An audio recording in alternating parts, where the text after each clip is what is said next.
Welcome back to another episode of What It's Really Like to Be an Entrepreneur. I'm Vincent Lanci, speaker and author of the book Left for Dead, A Story of Redemption. Want to know what it's really like to be an entrepreneur? Well, you came to the right place.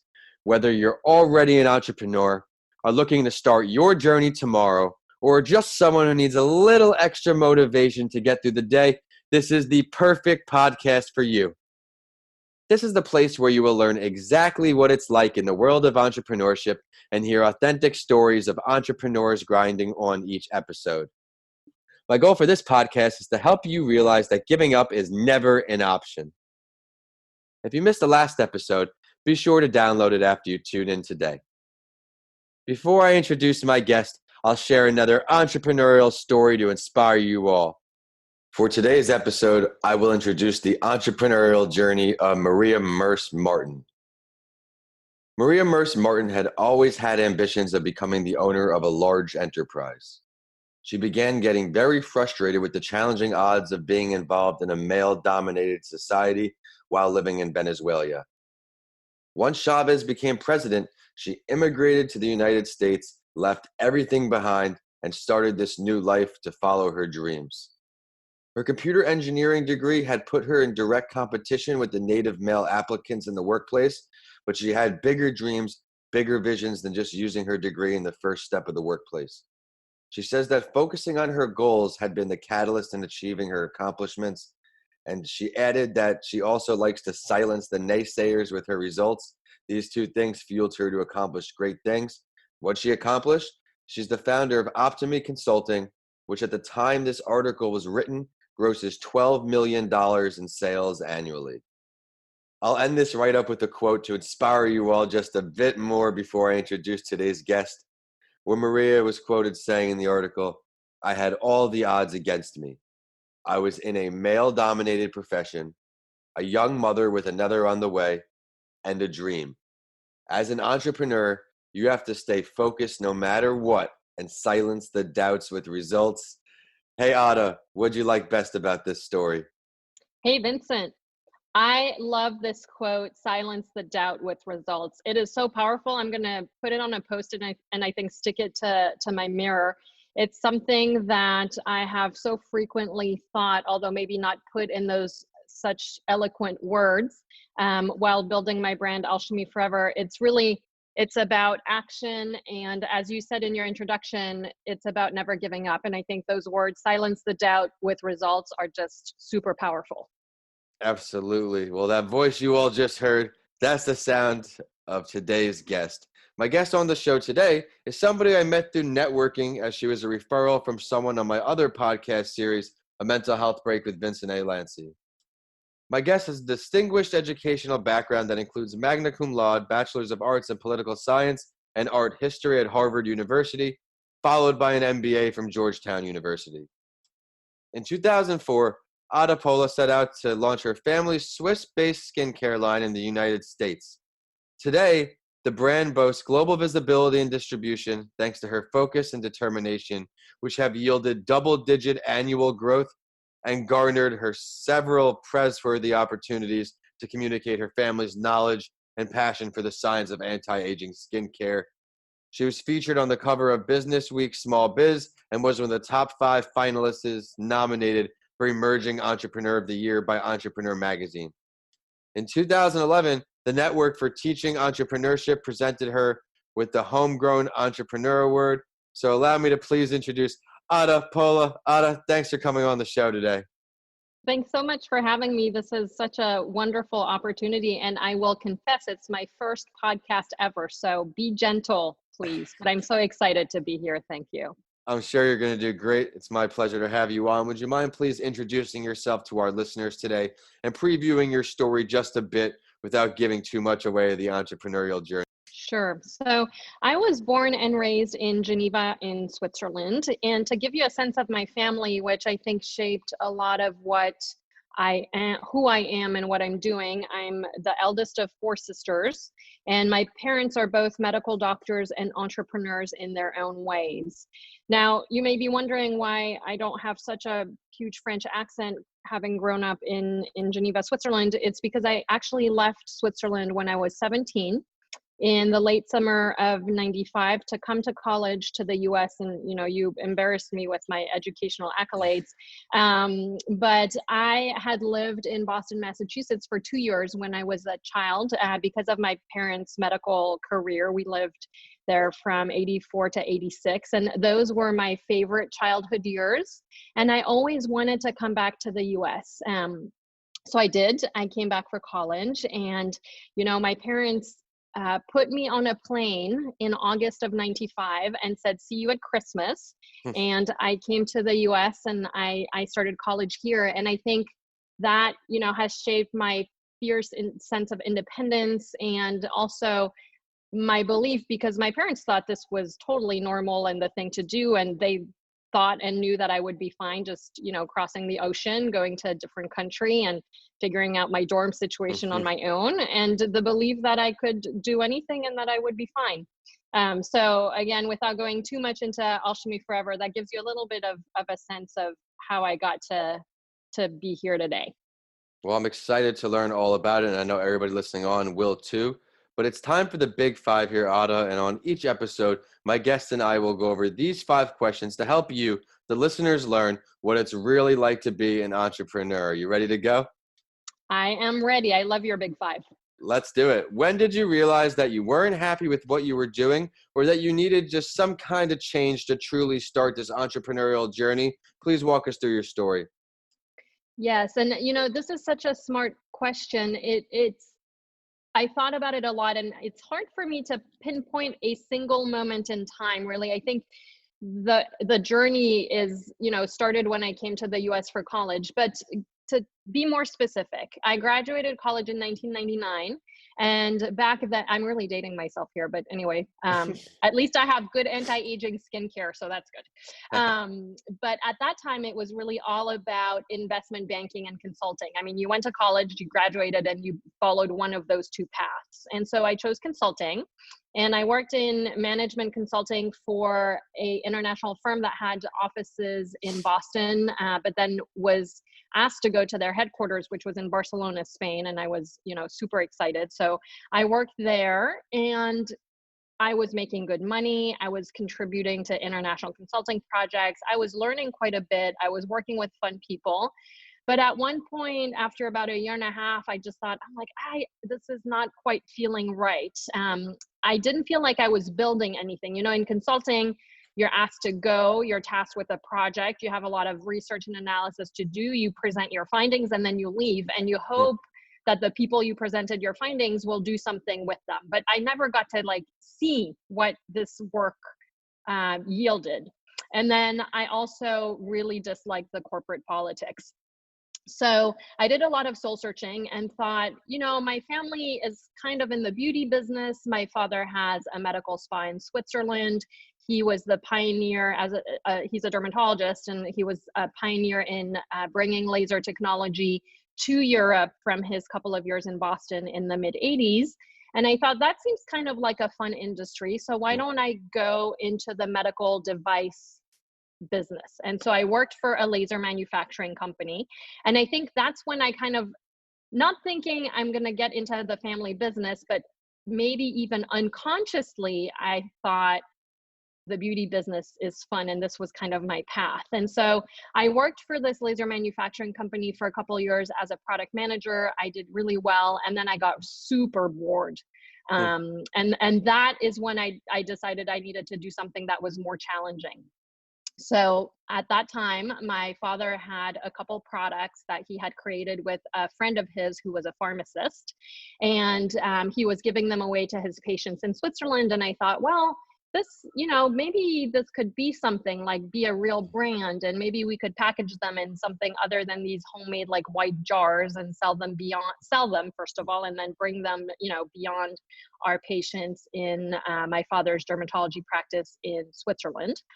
And so that's when the idea kind of started. But as I said, I'm Swiss, although I'm also American, but I have the Swiss conservative values ingrained in me. And so I thought I need to go and get a second degree. And the idea of my MBA was really as an insurance policy, because I thought, okay, well, I'll have this nice piece of paper from Harvard. I'll have a nice piece of paper, hopefully from Georgetown Business School, and then I can try my own thing. And if it fails, I'll be able to go and get like a real job at some company that, you know, will like those pieces of paper. So I ended up at Georgetown Business School, and I started Alchimie during my Georgetown studies. I did all entrepreneurship classes, and, you know, I used my entrepreneurship professors as kind of advisors, and really started the brand in business school. That's a great lesson there, using the resources right in front of you. Your advisors were there. You took advantage of it. But let's walk back to you said you had a white label originally was your packaging. What was that first label after the white label like? What was that process like from just going from something plain to putting it on? Oh my God, we've had so many iterations of branding. I would tell you branding is not my forte, and is really has been the one of the hardest parts of what I do. So when we launched the brand, we, you know, called it Alchimie Forever. We had product names that were laser related terms, which we've since abandoned. Our logo has changed colors, I think about 4 times. It was initially very, very light blue, which is like sky blue, beautiful, but really not visible on white. I mean, we really learned by doing. So the iteration of the brand, you know, went through a lot of, well, there were a lot of iterations that I finally feel almost 20 some years later that finally we have a brand that like looks good as a brand. Love it. Not giving up, trial and error, making it work. It's tough with entrepreneurship because there's courses, there's ways to learn about it, but until you're actually doing it, sometimes you have to tweak it a bit and keep pivoting and keep pivoting. But with all your experience here, Ada, what would you say 1 or 2 of the most difficult parts of being an entrepreneur are for you? I mean, this could be in itself a 5-hour podcast. So I had to think about this one very carefully. And I wanted to actually start by telling you how I define being an entrepreneur, because I think, you know, the word is used a lot, and it's one of those words that can mean so many things to so many different people. So to me, being an entrepreneur it means that you're building things. You build a brand, you build a team, you build a customer base, you build loyalty, you build sales. So that's really how I define entrepreneurship, is like you're a builder. One of the things that I've learned, and I've had to learn it kind of over and over again, one of my favorite lessons is this idea that success does not come, or at least in my experience, does not come from a single event. You know, over the course of launching my brand, so I officially launched it in the US in 2004. Again, I'm dating myself, but over the last however many years, I've had these moments, and I'm sure you can relate, where I'm like, oh my God, this is it. This is my tipping point. This is like going to make my brand. This is like what I've been waiting for. And I remember the first time I felt this was, I think, in 2006. So pretty soon, you know, delusions of entrepreneurship, 2 years after I started, I got a meeting with a company called Bliss.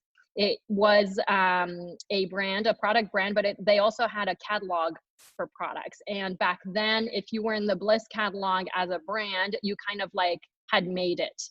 It was a little bit like the equivalent of being in Barney's if you wanted brick and mortar distribution. And, you know, now bye Barney's. But, and so I remember just getting that meeting. I mean, I hadn't even presented to them. They hadn't told me that I was going to be in the catalog, which in the end I was not. But just getting that meeting, I was like, you know what, this is it. This is like my big moment.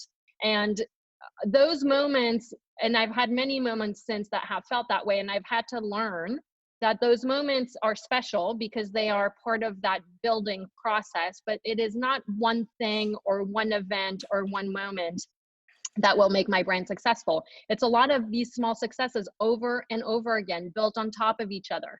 And it's like you said at the beginning, again, it's the not quitting. And so, you know, I know that Malcolm Gladwell speaks about this tipping point, which is so interesting to me. And I think for brands and for brand building, maybe I just haven't gotten there, but I think there's a lot of little tipping points that you have to build on bit by bit. And this relates to, you know, this other lesson, which is kind of a different way of saying the same thing. One of my favorite quotes is, an overnight success is 20 years in the making.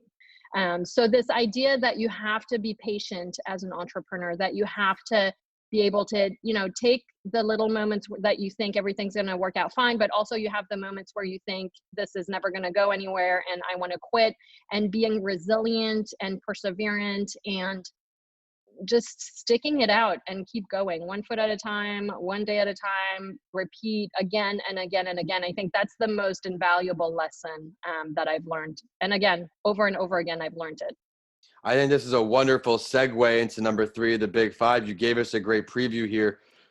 Those are difficult things. That's how you have to learn to kind of stay on top of yourself, stay resilient, like you said, persistent. What's that one greatest failure for you over the years? That one real big lesson learned?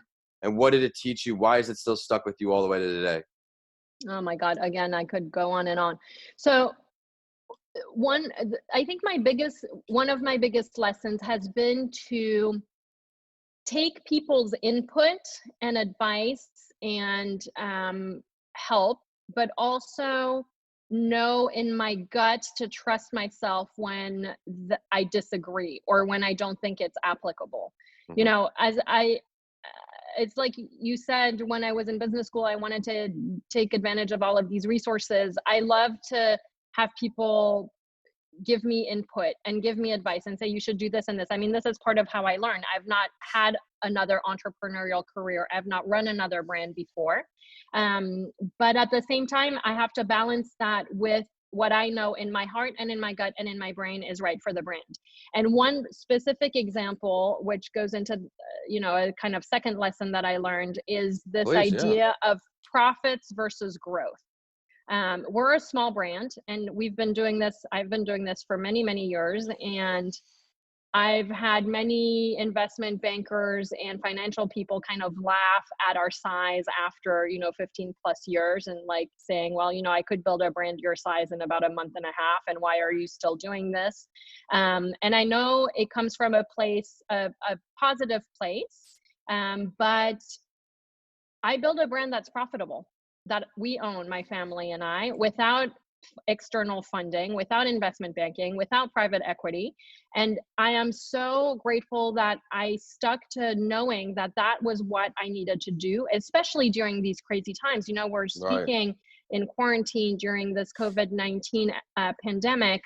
And yes, I'm a small brand, but we have been profitable for a number of years. And that right now is what is enabling us to stay in business. And so this idea of, growth is great, but growth can also be shitty, pardon my French. Like if it's not quality revenues, who cares about growth? And focusing on profits and on profitability, I think, is a key thing, for entrepreneurs.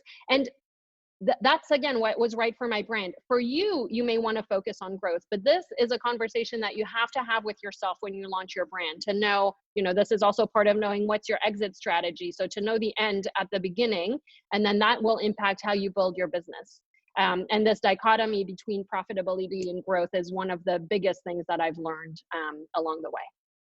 I love it. I mean, I love the positivity here. You're saying you don't need to have the angel investment. You don't need to have all these things that people think that you need in order to go. Granted, it will make things easier sometimes, but could you give a tip to everybody listening on and some strategies maybe that you did instead of taking the outside sourcing, or how you kind of just did it on your own? What are some ways that you did that? Yes, absolutely. I love to speak about that. So, there's a variety of different sources of funding. So you mentioned the ones that we have not followed. So we didn't take investment banking money. We didn't take private equity. And we didn't take what's called angel investor money, which are like smaller entrepreneurial investors or investor groups that like to see companies flourish.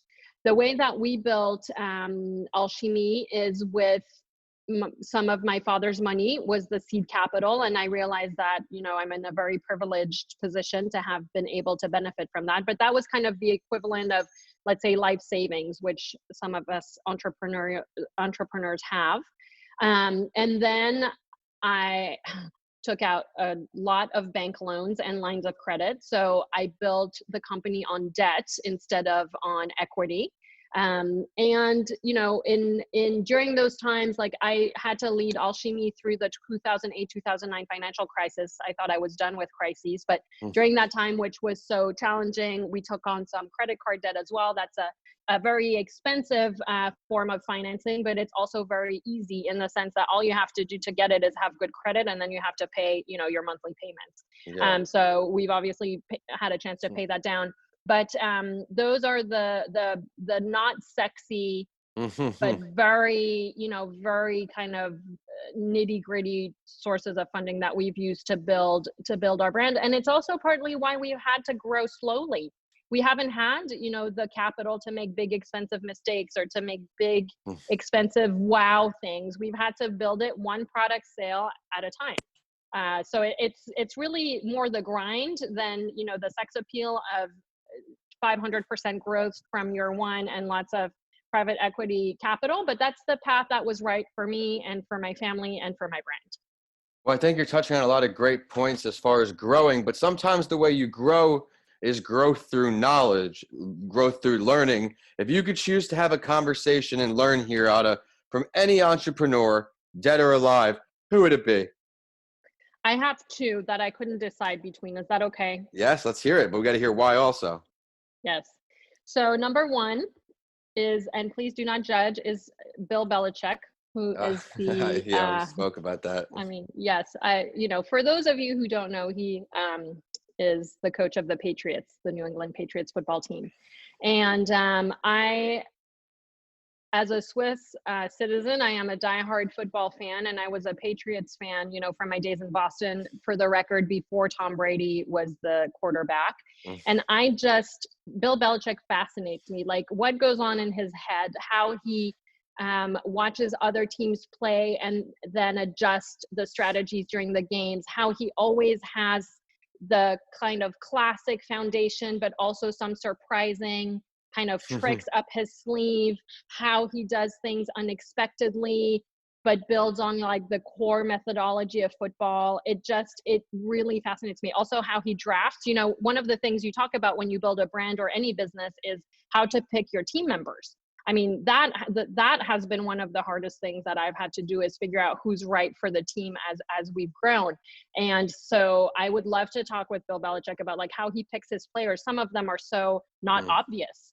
I'm like, do you have like a list of special interview questions that you could teach me that would ensure, similarly good hiring and recruiting? So he is definitely one of them. And then the second is Imran Ahmed. He is the founder of Business of Fashion, which for the fashion and beauty industry is an amazing source of content, daily articles, podcasts, conferences. I was actually just listening to one of his podcasts this morning, and he has an amazing story himself as an entrepreneur, and he has a lot to contribute and to say about how there are opportunities in every crisis. And he actually launched Business of Fashion just a few days before the 2008 market crash, and then had to, kind of continue to build and grow his business through that. And again, especially during these times that we're in, I would love to him pick his brain on what opportunities he sees right now for us to, regardless of the industry we're in or the business that we're in, and whether we're entrepreneurs or not, what the opportunities are to restart, reassess, look at things differently, question everything. That is what I would talk to him about and pick his brains about if I could speak with him. Well, I'm going to pick your brain for a second before we head to Big Five of the Big Five. What is one opportunity that you see out of all this madness and mayhem? I think there's a lot of opportunity to connect with consumers in a different way. And again, I think this is true regardless of industry. I think the conversations to be having with customers right now, consumers, brand people who love your brand, really have to do with this current reality and how everyone is in the same boat, but experiencing every day a very different reality in different circumstances, speaking to them personally, speaking about health, mental health, physical health, skin health, speaking about wellness. That to me, regardless of the industry you're in, is the biggest opportunity. And in some ways, in this physical social distancing, I have been more connected with some of our consumers than I have ever before. And yes, it's through Zoom or through email or through chat, whichever digital platform you choose. But the connections have been somehow stronger. And I think that this is a huge opportunity, which I have not yet translated this into a strategy for my own brand. I'm still working on that part, but I think that this is one of the opportunities that we have. I think that we've been given the gift of time. Like you said, you've been actually connecting with people maybe more. Mm-hmm. And it's something that I've been definitely just taking advantage of because, well, everybody else's world is on halt and kind of different. My norm has been working in the house alone for quite some time. So this is Mm-hmm. all just getting a little old though, because of how you're really just not able to do anything outside the house, but Yeah, we're coming out of it soon. it's coming. It's coming. But speaking of things coming, let's talk about the future. Let's look down the road for you here, Ada. Where do you see yourself in your entrepreneurial endeavors in 1 year from today and 5 years from today? Let's start 1 year out. I have to say this was the hardest question that you had me think about because, again, right now I have a hard time thinking about June 2020 because of everything that's going on. Like I even have a hard time thinking about next week, quite frankly. So thinking about 2021 or 2025 I really had to stretch myself. And I thank you for the opportunity to push my brain in that direction. So right this minute for the present, I'm really focusing on perseverance and conservation, in terms of navigating this crisis. But a year from now, I would like to see a return to growth, specifically in product launches. We had to put our summer product launch for this year on hold because of the current financial situation that we're in. And Right. So I look forward to having that, reignited and add to our product development pipeline and maybe even have 2 launches in 2021. And I'd like to continue to grow brand awareness, which, thank you, you're helping me do that, and distribution. So they're pretty tactical goals.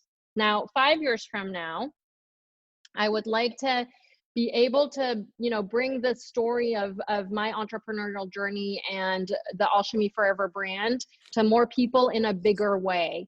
So leveraging myself and my experience more, speaking to more entrepreneurs, also speaking to more consumers about their wellness and their skin and why, taking care of your skin is not about vanity, but skincare is really part of self-care.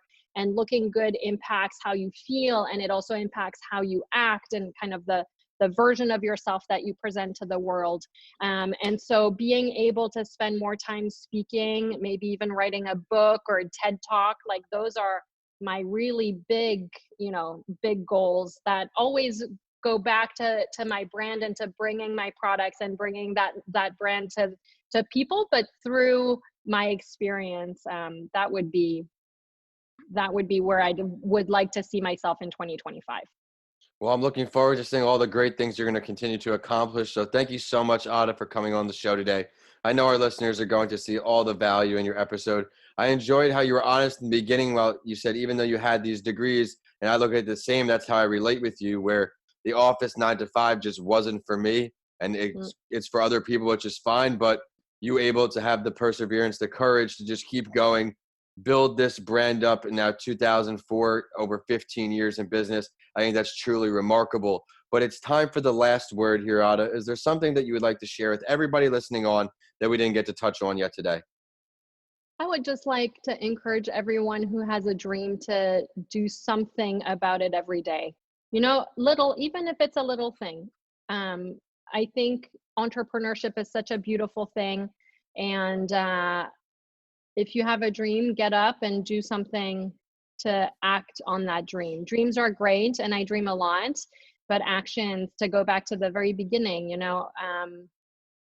actions speak louder than words, and it's all in the act and in the results that you are going to be able to fulfill that dream.